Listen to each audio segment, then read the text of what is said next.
Hi gang, Rob here. It is the evening of 2 November 2014. It has been far too long since we've done an episode of the Traditional Knives Anthology, brought to you by yours truly, Rob from the TheApostleP channel, and probably more importantly, the source of information and a great researcher he is, Steve from Howabouthetruth. Tonight we're looking at a really special blade. This is the Northwoods Knives Dogleg Whittler. This is not a new Northwoods knife. This is a vintage Northwoods from when Dave Shirley was the proprietor of Northwoods Knives in Gladstone, Michigan. And oh, what a beauty it is. I'm not going to take up too much of your time talking in the beginning. As usual, we have a rather lengthy written accompaniment to this video by Steve, and I'm just going to read it while you guys check out the beautiful blade. Okay, let's get into it. Hello, fellow viewer friends. I just want to say much thanks, quote unquote, to all of you who watch our TKA series, that's Traditional Knives Anthology. I truly enjoy reading everyone's comments as much as the videos themselves. Any additional information that anyone can offer up is most welcome, as I always go back periodically to read all comments, no matter how long after Rob posts the video. Moving right along, I purchased one of these Northwoods Large Dogleg Whittlers for myself about 3 months ago, which would be 5 months from the 2nd of November, because it's been a couple months since we've had this knife in inventory. Exactly like the one Rob has here. I was so pleasantly surprised at the overall quality of the knife. I talked Rob into giving one a try, and thank you very much for doing so, my friend. True split-back whittlers with a Wharncliffe blade as the main are really hard to come by, and any new releases sell out rather quickly, providing it's of a desirable size, 3.5 to 4 inches closed. Even the older whittlers prove to be rare, as their owners hold on to them, but when they do sell them, it's usually at a premium price, and for good reason. Of all traditional patterns, these are the most difficult to build. Due to its triangular spacer, let's see if I can show you that. Focus, baby.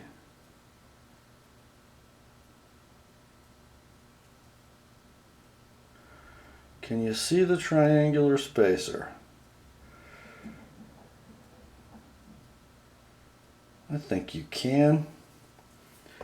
But anyway, due to its triangular spacer, this design demands utmost precision, especially the pivot pins, which have to call for the holes in the secondary blades and bolsters to be drilled at a precise angle, not straight.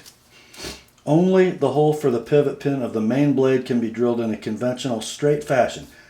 Remember, we are not dealing with square, straight, and parallel construction. We are dealing with a triangle. When all of the parts are sandwiched together, if all the holes don't line up exactly right, well, those parts are now ruined. And it's back to the drawing board. Yikes. This is exactly why only a small ratio of all knife makers, be it production and even the custom guys, avoid making true splitbacks. Don't confuse these with the more common whittlers that have 2 parallel springs and use what's called a catch bit as a short center spacer for the 2 secondary blades. Thus, a true split back whittler has more strength and build integrity. While looking at the bottom of a whittler that only uses a catch bit, it looks exactly like any other conventional folder with 2 springs running side by side. Buyer beware. When viewing a catch bit equipped whittler from overhead, that catch bit will fool you as it creates the illusion of the genuine article. Make sure you know what you're buying. To my knowledge, Case hasn't made a split back since the 70s. Newer Case whittlers use a catch bit, except for the Tony Bowes whittler. Another interesting point. You can bet that any custom maker will save the split back design as the very last pattern he or she attempts to produce, for all the above reasons stated, and then some. Does it have smooth walk and talk with perfect spring tension? How bad do the blades rub? Did you incorporate tapered back springs into the knife? Any knife maker who is successful with the true split back whittler has truly earned the title of master artisan. It's like earning the PhD of cutlery. They have been made well back into the 1800s and in various handle shapes and blade combinations and sizes. Although they may not be everyone's cup of tea, every knife nut should at least own or try one. Study its intricate construction and look closely, as its design is subtle yet graceful. And make no mistake, they are not trinkets, they are true working knives. The mid-sized ones are a favorite among wood carvers. The larger ones will do most anything that a conventional traditional folder will. And they are just so retro cool. But with each passing decade, they become fewer, especially due to an ever-growing interest as folks learn about them. Which brings us to this gorgeous original Northwoods Dogleg Whittler. Under the guidance of Northwoods founder Dave Shirley. More on Dave in a moment. When Derrick Bohn of KSF bought the company trademark, he had to buy all existing inventory. This is one of those knives. Derrick, at the time of this video, only has 13 left in this Italian jig bone. And isn't that Italian jig bone beautiful? It's like a sort of brown, sort of burgundy, sort of purple. Not sure how it's going to show up in this light, but it is just rich and gorgeous. And then 8 left in smooth red bone. $112 is what they sell for. Cheap, in my opinion, for a top-notch fit and finish knife like this one. I believe Derrick is simply trying to recoup acquisition costs in buying the new old stock inventory. Thus, the fair price. When buying any new knife, always request a pre-inspection by the dealer. I do. And guys, I did on this one. And it actually took 2. This is Rob talking. It took 2 before I got one that was acceptable. And Tyler at Knives Ship Free was very accommodating in getting me a good one. So, moving on, the history of Northwoods knives with founder Dave Shirley is shrouded in mystery and myth, more so than any cutlery company to come along in recent decades. Unfortunately, Dave Shirley passed away in 2010. Derrick had bought the trademark not long before that. Over the past year, I've researched the original brand extensively through various threads on different blade forums, and even a lengthy conversation over the phone with Derrick about 9 months ago. And even Derrick doesn't know when Dave founded the company.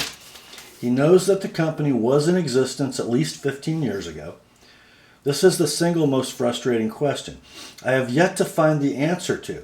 I suspect the company is older than that. The following is a mix of the controversy over the truth and what I have uncovered as fact. Dave was a very well-liked and respected man with the vision of offering high-quality fixed and folding blade knives in the traditional fashion.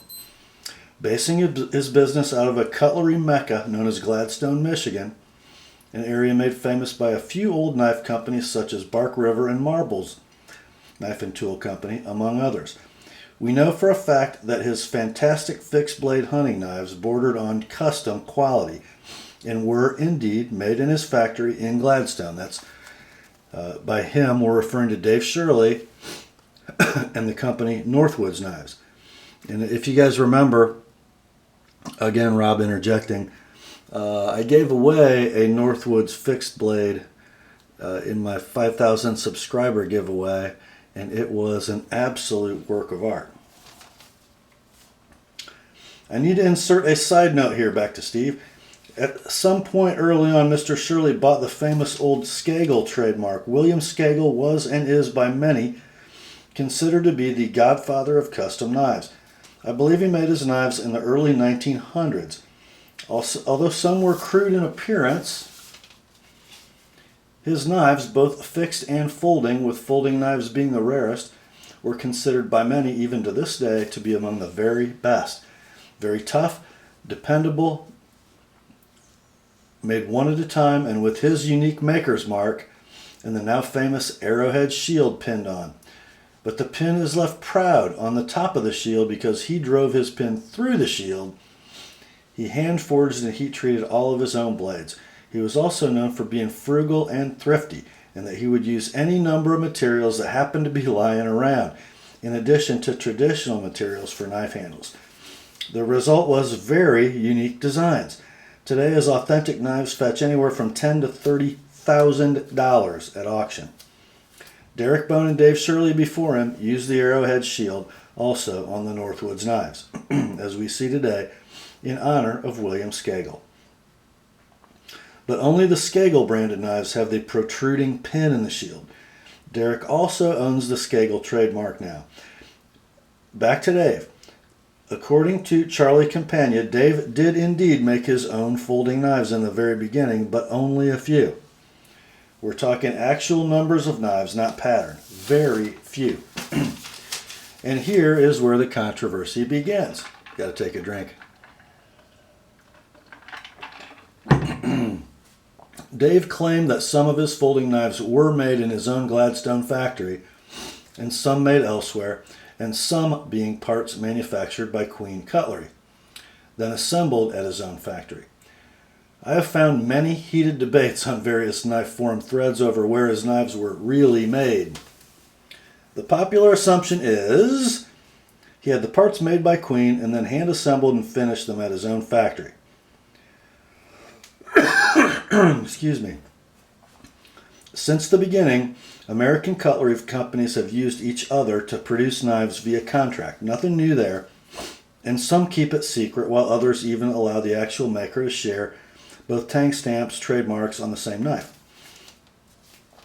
Dave Shirley was well known for making a new friend when he sold and marketed his knives, and he stood behind all of his knives against defects.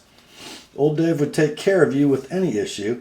He grew very popular in a smaller circle of knife nuts, quote-unquote, in the know. Dave was making some of the best knives in the USA during his days at the helm of Northwoods, but who really made them? During my lengthy conversation with Derrick months ago, I learned some interesting facts about the knife business.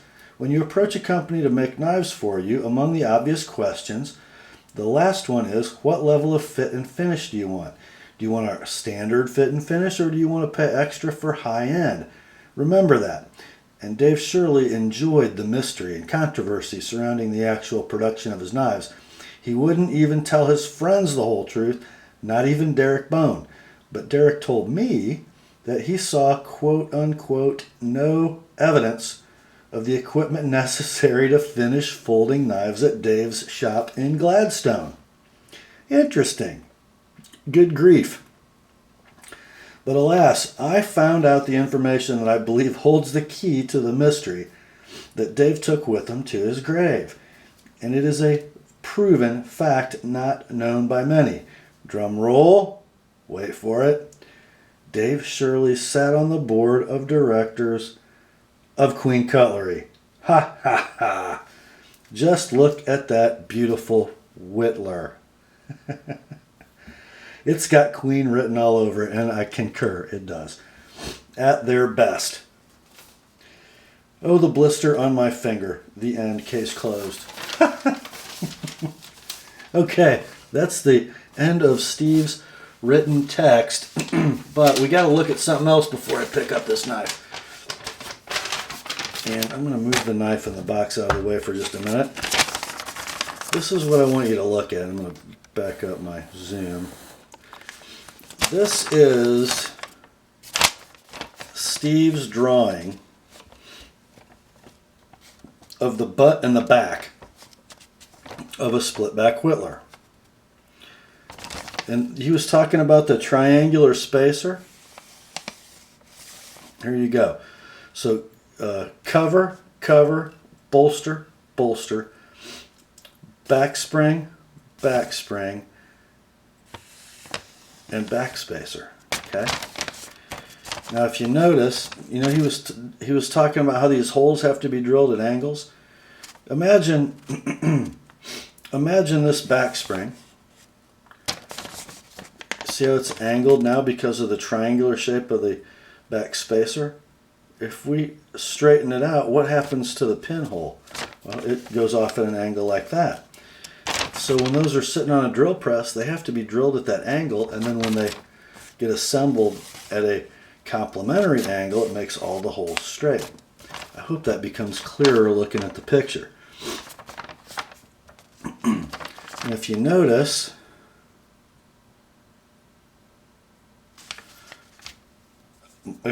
my knife, I hope the camera can pick this up. The frame of the knife between brass liners is wider at the pivot end for the small blades because of the full width back spacer, and it narrows considerably toward the pivot for the main blade. And you can see where the triangular back spring stops. That gap has to be there. The end of that triangle can only become so thin before it becomes, you know, steel foil, so to speak. So they have to terminate it somewhere, and then let those springs finish with a little gap as they come together tight at the very end.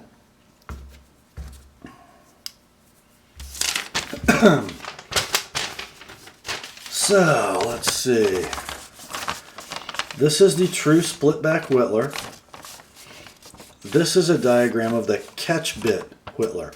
See how both back springs, and this is sort of a different view. This would be a section of the end of the knife. Both back springs meet, and the catch bit separates the blades, not the springs. See the difference? Spring, back spacer, spring. Here you have spring, spring. The catch bit just being a blade spacer.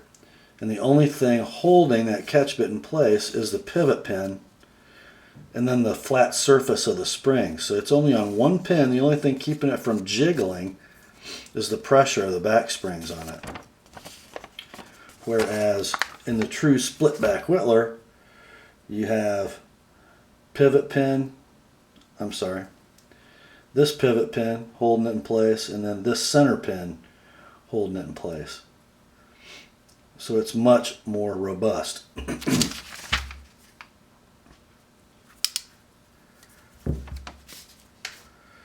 And then here at the bottom of this page is a side view of the catch bit, and you can see what I'm talking about. The spring tension on the flat of the catch bit and the pin hold it in place. If the spring tension's gone, this thing just spins like a top. I'm going to kind of slowly pan this page for you so you can read it, and pause the video if there's something that you want to go back and look at.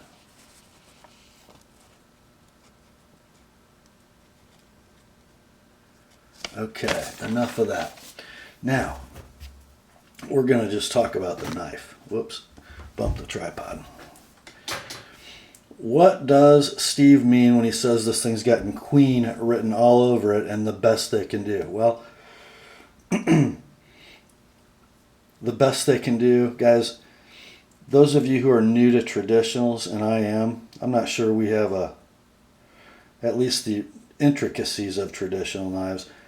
I'm not sure we really have a grasp on how difficult this construction really is. And you can't feel any of these transitions. The corners of the bolsters where they meet the bone covers are just dead smooth. Walk and talk, this is a whittler, and it's a 2-spring on the main blade true whittler. You know, on a 1 to 10 scale, the pull weight for that Warney main blade is probably an 8. I mean, just check out the snap. This knife is essentially new, so I wouldn't say it's gritty, but it's not silky smooth yet like it will be after it's used a little bit. But springs are dead flush when that blade is closed. They are dead flush when it's open. And although there is some curvature at the end of the springs, just look at how the blade meets those springs. Nice and tight.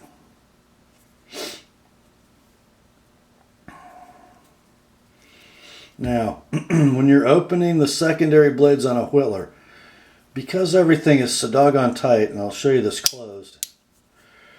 By the way, these large vintage Northwoods Whittlers are among very few modern day Whittlers where the tip of the main blade actually extends between the full thickness tangs of the secondary blades. Can you see how perfect that centering has to be?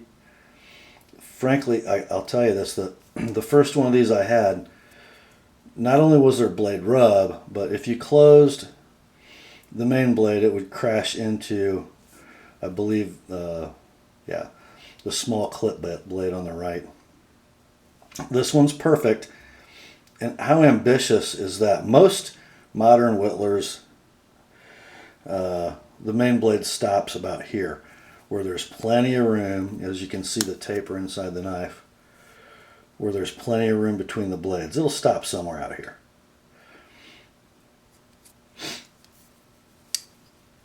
I'll guarantee you there's a lot of scrap in this process.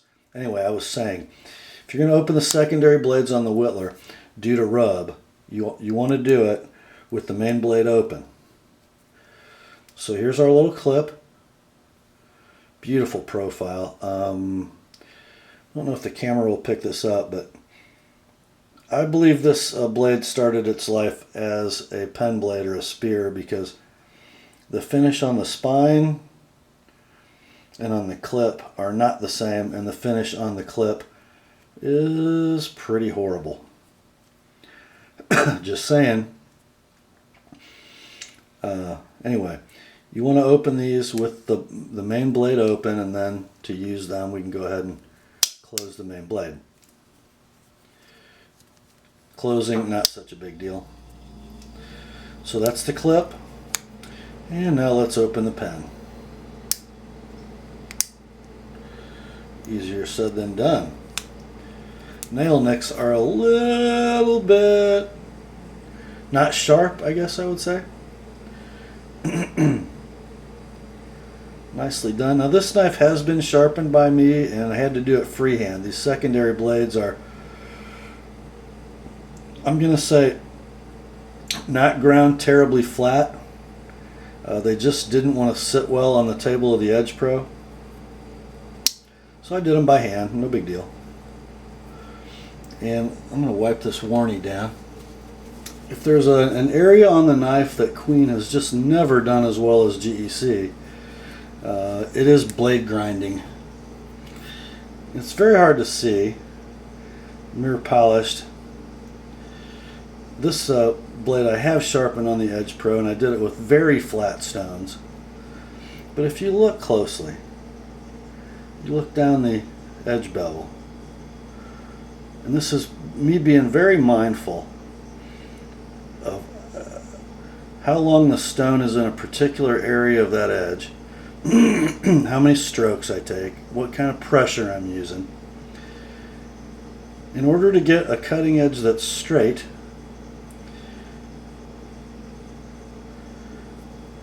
the width of my edge bevel seems to wander a little bit.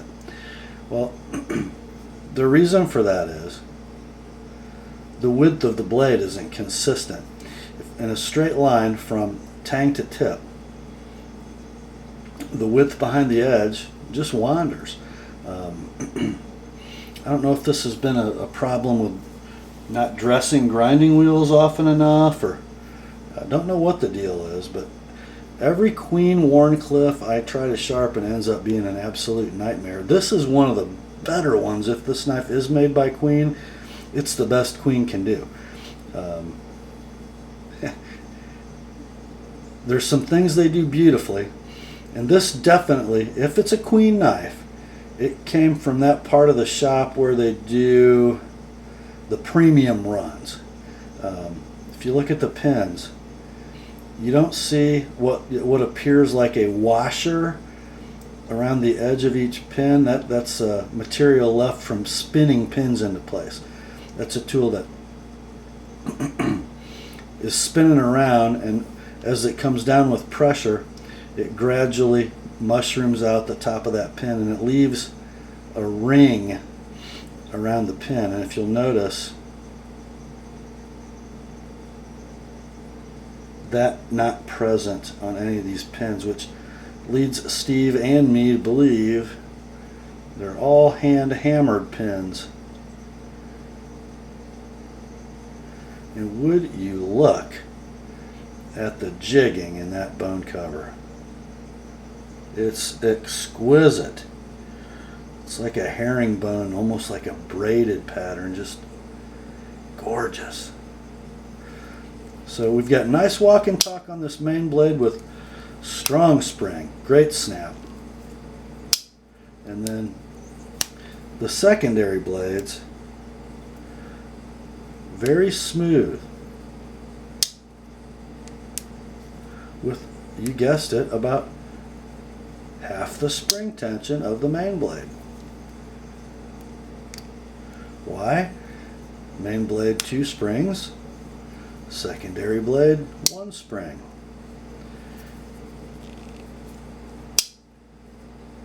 Now, how's the knife in hand? Well, look at that low profile and that dogleg handle of those secondary blades. Can you see from this view why the dogleg pattern of a handle is so effective in a whittler? This curve, revealing the nail nicks for the 2 small blades, leaves them in a position where if you drew a line from the top point of the handle back here straight, they shouldn't really affect your grip a whole lot, and when you grab the knife, you barely notice that those 2 blades are there. Very, very good design. I mean, you really, if you're working hard with that Warnie, those 2 blades are not even there.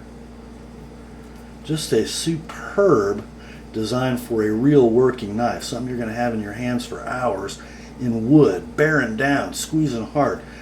Just a brilliant design.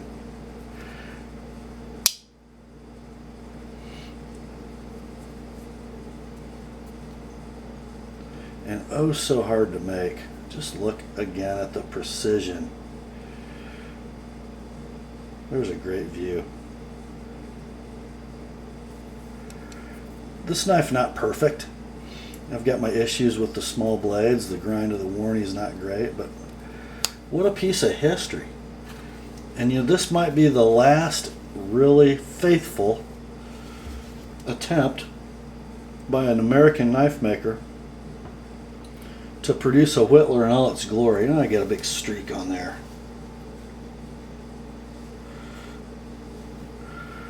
But look at it.